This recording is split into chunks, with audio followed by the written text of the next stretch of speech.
నమస్తే, నేను మీ ఈశ్వర్. ఈ6 న్యూస్కి స్వాగతం. వార్తల్లోని ముఖ్యాంశాలు.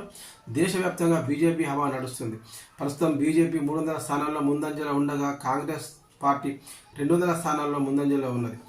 వారణాసిలో ప్రధాని మోడీ ఆధిక్యంలో కొనసాగుతున్నారు. గత 2 పర్యాయాలు ఉత్తరప్రదేశ్లోని వారణాసిలో బంపర్ మెజార్టీతో గెలిచిన ప్రధాని నరేంద్ర మోదీ మరోసారి హ్యాట్రిక్ సాధించాలని చూస్తున్నారు.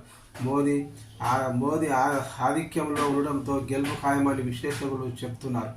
కాంగ్రెస్ తరపున అజయ్ రాయ్ నిలిచారు. బరేలీలో రాహుల్ గాంధీ ముందంజలో ఉన్నారు. మరోవైపు గుజరాత్ గాంధీనగర్లో కేంద్ర హోంమంత్రి అమిత్ షా లీడ్లో ఉన్నారు. ఎస్పీ చీఫ్ అఖిలేష్ సతీమణి డింపుల్ యాదవ్ లీడ్లో ఉన్నారు.